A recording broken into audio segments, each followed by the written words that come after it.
Orang selfie bak kotak ni aku pun nak buat kak. Selfie dulu.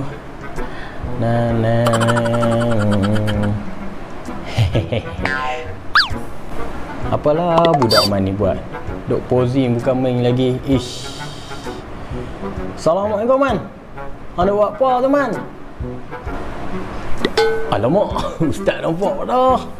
Aduh. Waalaikumsalam ustaz. Mai. Allah. Ustaz dari mana ni? Dengan jubah segak elok ni. Ish hang ni. Tak payahlah duk panggil ustaz sangat. Kita kawan dari kecil hang panggil biasa dah lah. Aku ni balik dari solat jenazah anak muda kampung sebelah tu. Alhamdulillah lah semuanya berjalan dengan baik lah. Tapi aku ada perasaan satu benda masa kat rumah dia. Sampai ke kubur, ramai sungguh orang yang main mengunjung arwah. Penuh lah rumah sampai ke jalan tu orang duduk berdiri. Cuaca pun mendung elok.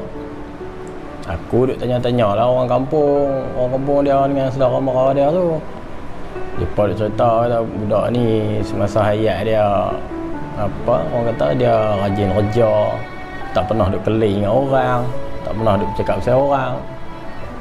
Paling syok tengok kata orang kampung tu lah, dia suka duk tolong mak ayah dia. Tak pernah dengar lah dia duk kata mak bapak dia ni tak rasa hati dengan dia. Allahu Akbar. Itulah satu contoh yang baik kan, untuk kita turut beramal seperti dia tu. Oh, dia meninggal sebab apa Ustaz? Kematiannya sangat kita cemburui. Dia meninggal waktu dia solat subuh kat surau pagi tadi. Dia pergi dengan bapak dia. Teman lah sebab bapak dia pun mata tak apa nampak sangat. Habis masa sujud lah. Allahu Akbar. Itulah husnul khatimah yang juga kita cemburu. Kita ni man tak tahulah kesudahan kita macam mana. Banyak-banyaklah buat amal.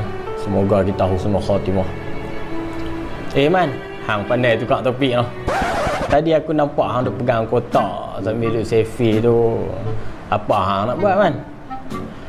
Tak ada apalah. Aku sajalah tuan nak post benda hot dan viral yang terkini ni. #budak kotak. Untuk apa man? Nak cari publicity dunia ke? Nak famous dunia ke? Man nak tengok apa hang tulis kat kotak ni? Budak kotak, budak WeChat, budak TikTok sama saja. Hang pun sama juga dulu-dulu ni. TikTok pun sakan juga kan. Ya man, aku akui aku pernah leka dengan semua ni. Tapi alhamdulillah berkat doa mak bapak aku dapat tinggal semua ni.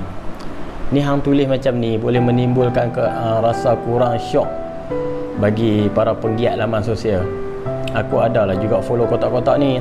Aku tengok banyak sangat caption dan momen sindiran yang ditujukan kepada seseorang untuk menampakkan kata-kata kita itu paling betul lah.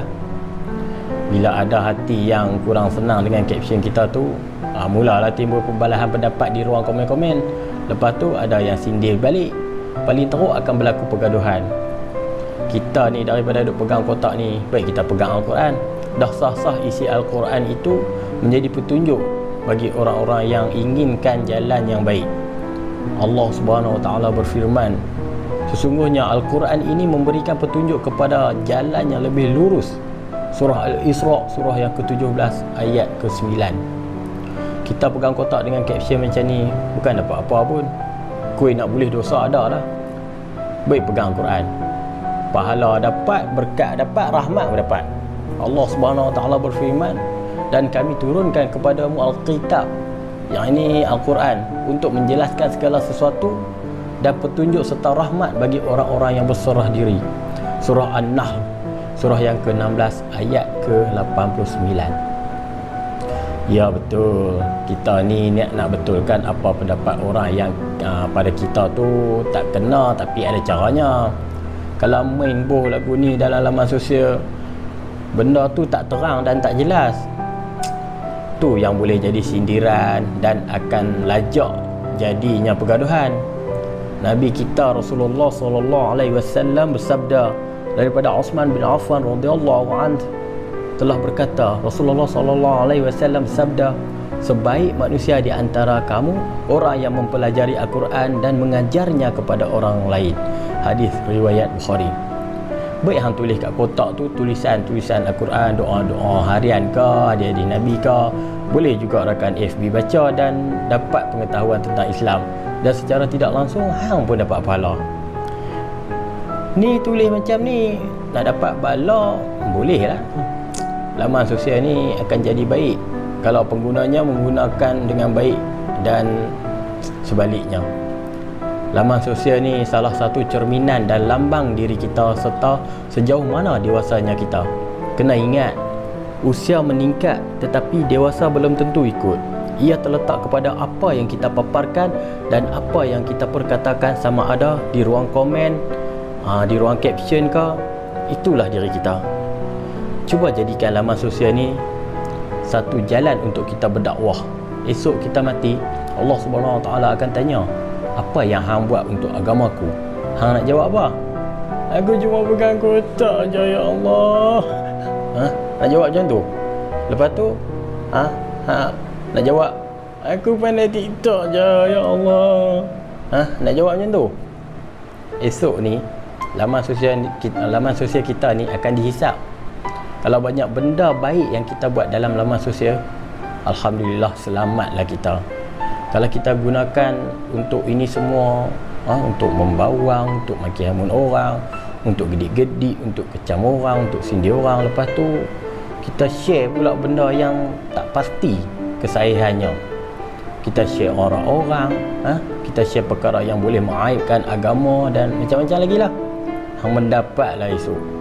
Ada nak lepas nak jawab esok? Dah standby ke semua jawapan? Aku minta maaf lah man, kalau cara teguran aku ni tak kena dan buat hang tak selesa. Aku tegur sebab agama Islam ni bukan untuk diri sendiri je. Tahu? Islam adalah untuk bersama. Jangan ingat kita solat 5 waktu penuh, puasa tak pernah tinggal, sedekah bergunung, tapi kita tak dapat nak bawa keluarga kita, adik-beradik kita, anak bini kita ke arah jalan Islam, ke arah jalan yang Allah redai, dan kita tak dapat nak mencegah kemungkaran. Benda ni lah yang akan sangkut esok. Allah Subhanahu Wa Taala nak kita berusaha untuk bawa agamanya ke jalan yang baik. Berjaya ke tak, jangan duk fikir lah, itu urusan Allah. Yang penting buat dulu, Allah akan tolong. Esok ni man, orang lain lintas pi dah, kita duk nganga tak tahu nak jawab apa dalam mahkamah Allah esok ni. Aku tak kisahlah kalau hang nak marah aku ke, hang nak terima ke, tak terima ke, nak kecam ke. Sebab aku tahu bila kita nak berbuat kebaikan dan mengajak orang untuk berbuat kebaikan, memang akan banyak halangan dan ujian. Hidup kita ni sementara je man. Bertakwalah pada Allah dan banyak-banyaklah baca Al-Quran. Kerana Nabi kita Rasulullah sallallahu alaihi wasallam sabda, bacalah Al-Quran kerana sesungguhnya dia akan datang pada hari kiamat sebagai penolong bagi para pembacanya. Hadis riwayat Muslim. Lah ni mai kita sama-sama fikir. Dalam satu hari ada 24 jam. Dalam 24 jam ni berapa jam kita ingat Allah Subhanahu Taala? Ada nak boleh ingat Allah 6 jam. Okey, mai kita kira. Okey, kita solat. InsyaAllah semua orang solat. Solat 5 waktu. Satu waktu kita ambil lah 5 minit. 5, 10, 15, 20, 25. Baru 25 minit man. Tak sampai 1 jam pun. Okey, kita tambahlah dengan doa-doa harian. Doa makan, doa masuk dan keluar tanda, doa naik kenderaan dan lain lagi lah doa. 10 minit kita kira. Baru total semua 35 minit. Lepas tu kita tambahlah. Kita tolong mak ayah, kita singgah masjid sat, tolong orang-orang yang memerlukan. Anggaran dalam 1 jam 25 minit lebih kurang. Total semua baru 2 jam. 2 jam je man weh, kita ingat Allah daripada 24 jam. Okey, kita kerja pun kerja kita harian tu satu ibadah juga. Tapi awal-awal pagi keluar pergi kerja dengan solat dah, doa apa dah, Al-Quran tak baca, jadi haram jadah juga tu. Maaf lah, aku agak kasar sedikit bahasa aku ni. Aku geram. Sebab kita ni sombong, tak tahu nak bersyukur. Banyak sangat mencari duniawi sampai lupa akhirat. Solat dak, baca Al-Quran dak, mampus juga macam ni. So yang tu aku tak masukkan dalam kiraan. Tapi ada juga orang yang keluar pergi kerja, sebelum tu dia sembahyang, dia baca Al-Quran, tapi dalam perjalanan mulut ni bukan nak berzikir, tapi duk maki orang kat jalan. Orang tu bawa tak kenal lah, tukar lorong tak bagi segena lah, lepas tu bawa slow, kita kata kat dia. Macam mana kita nak kira semua tu dalam ibadah? Okey, berbalik pada kiraan kita tadi, dan baki kita 22 jam lagi tu kita buat apa? Pergi mana habis? Itu pun akan disoal esok-esok ni. Jangan duk buat lepa no. Allah Maha Adil bang. Tapi Allah tak pernah lupa kita. Walaupun kita cuma ingat dia 2 jam je. 24 jam cukup Allah ingat kita. Allah bagi udara, Allah bagi rezeki, Allah bagi kesihatan, Allah bagi roh balik. Lepas kita tidur, cuba kalau Allah lupa nak bagi roh balik. Alamak, aku lupa nak bagi roh kat budak sapan tu. Tengok-tengok orang nak buh dia kat dalam liang lahat dah. Orang kampung ingat kita mati dah. Masa tu Allah balikkan roh kita. Bergodek-godek dalam kekapan. Tuang lari habis. Imam ke, bilai ke, ketua kampung ke, nak bini ke, kawan ke. Benda ni bukan lawak mana. Aku nak kita semua fikir. Lepas tu kalau aku bagi contoh, kalau Allah terlupa bagi udara kat kita, kelang kabut kita cari tong oksigen, sampai silap tong pun ada. Tong gas pemadam api pun sedut. Semua sedut. Takut mati katanya. Fikir-fikirlah wahai sahabat, kita kawan lama. Aku nak kita sama-sama til jannah, kita sama-sama masuk dalam syurga. Ada satu lagi benda yang aku nak kita sama-sama fikir. Kita ni bila dah miskin dunia, jangan sampai kita miskin akhirat. Jangan rasa kecewa kalau kita tak jadi orang kaya dunia. Kita ada satu lagi peluang untuk jadi orang kaya. Jadilah orang kaya akhirat yang kekal abadi. Kekal dunia, kekayaan dunia ni, kita jadi orang kaya dunia ni bukan kekal pun. Esok kita mati, ingat anak-anak nak wakaf kat tanah. Tanah kita untuk akhirat kita. Kubur duk merah lagi, sini duk sembang pasal tanah dan harta dah. Bak kata pepatah orang putih, what you give you get back. Dah lah man, aku malas nak cakap banyak dengan hang. Ampi balik lah rumah man. Aku nak balik mana lagi ni rumah aku. Hang nak pergi balik.